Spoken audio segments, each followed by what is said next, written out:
We must be doing something right. Summer 2014 marked the third consecutive semester of enrollment increases.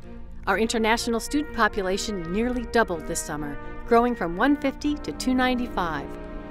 It all began on a hot, sunny day in August, move-in day, when students gear up and parents tear up. New students didn't have much time to court homesickness. After completing several hours of community service projects, they felt a little more familiar with their new community. UF students, faculty, and staff contributed more than 2,000 hours of service during the Oiler Experience 2013. Following the start of classes, we were named to U.S. News & World Report's top tier of Midwestern colleges and universities for the 8th consecutive year. We were also added to Princeton Review's Best in the Midwest list of 155 colleges and universities. In late August, Dr. Fell announced that Marcia Sloan Latta had accepted the position of Vice President for University Advancement. Dr. Latta and her staff have worked this past year to build endowments and raise funds for scholarships, facilities, and operations.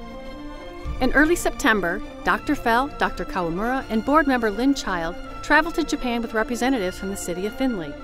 The economic mission trip helped reinforce existing relationships and build many new ones. Just when we thought things were calming down, Homecoming 2013 was upon us, and the entire campus was shouting, "Orange and black, that's me!" From the Friday night pep rally in Kaler to the victory over Michigan Tech on Saturday afternoon, it was a winner of a weekend. Where else can you learn Zumba and get advice on sleep issues, spiritual health, and your ideal weight? In September, the annual University Health Fair provided free screenings and healthy food samples to students, staff, and members of the community. It's no wonder the university was named a fit-friendly workplace this year by the American Heart Association. With the fall show season in full swing, the English Equestrian program took a breath to introduce its 3 new instructors: Fred Magazzini, Dressage; Russ Walther, Hunter Jumper; and Sue King, Eventing. On October 12th, Dr. Fell welcomed the presidents of Bowling Green State University and Otterbein College to Women in Philanthropy, a day-long discussion and brainstorming session. Keynote speaker was former Ohio Attorney General Betty Montgomery. The only college campus to participate in the rigorous America in Bloom competition, the University of Findlay received an Outstanding Achievement Award for its environmental efforts and a special mention for overall impression. In late October, the U.S. Department of Justice's Office on Violence Against Women awarded $275,000 to the university. The funds have allowed us to increase campus safety through education and provide sexual assault nurse examiner training for campus and area nurses. We feel that our formerly safe campus has become even safer. Children's book character Amos McGee welcomed more than 400 kids and parents to the season's first Fun Day Sunday event at the Mazza Museum on October 6th. Fun Day Sunday also announced that Fifth Third Bank had joined the program as a sponsor for the 2013-2014 school year. November marked a drop in temperatures and the 40th anniversary of the university radio station WLFC. The station celebrated with an anniversary broadcast. Also in November, the College of Business received news that it had earned accreditation from the Accreditation Council for Business Schools and Programs. According to Dean Sears, the accreditation, quote, affirmed that we have a commitment to quality student learning outcomes, continuous improvement, innovation, and scholarship.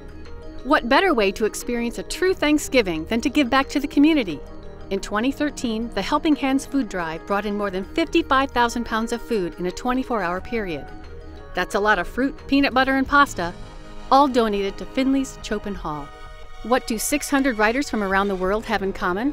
They all submitted work for the inaugural issue of the university's literary journal, Slippery Elm.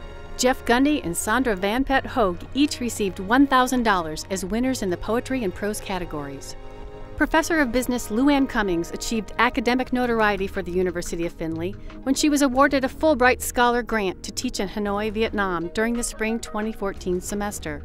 The University of Findlay is quickly gaining the reputation as an important stop in the Ohio travels of many dignitaries. On December 9th, Kazuyuki Katayama, Consulate General of Japan, visited our campus. In April 2014, we were honored by a visit from Francois Delattre, Ambassador of France to the United States. Christmas break is always welcome, but a surprise extension occurred in January when the entire campus closed for 2 extra days due to snow and extremely cold temperatures. This will be remembered as the winter when the favorite pastime was throwing boiling water into the air and watching it freeze before hitting the ground. Still braving below freezing temperatures, many students, staff, and members of the community participated in the Martin Luther King Jr. Celebration and Unity Walk on January 27th. In late January, the Athletic Hall of Fame inducted its 40th class. Well-known high school coach Ken Meyer, class of '74, received the Lifetime Achievement Award. Thanks to the organizational skills and dedication of Dr. Hiro Kawamura, the University of Findlay received an $80,000 grant to develop cultural diversity programs for area K-12 classrooms. A group of area teachers and UF students traveled to Japan this summer as part of the grant. The university raised the spirits of the community, presenting Comedy Jam in January, and a funny thing happened on the way to the forum in early February. Another bright spot in the seemingly endless winter was an announcement by the American Society of Heating, Refrigerating, and Air Conditioning Engineers. The Society recognized the geothermal system in the Davis Building addition for its energy-saving technologies. The system is expected to save the university more than $1.5 million over the next 2 decades. Call it the Year of the Grant. In March, the University of Findlay and Owens Community College received more than $350,000 from the Ohio Board of Regents. The funds are to help college students prepare for productive careers through new and expanding co-op and internship programs. Later in the spring, the College of Education received a grant for more than $160,000 to fund preparation and professional development programs for educators.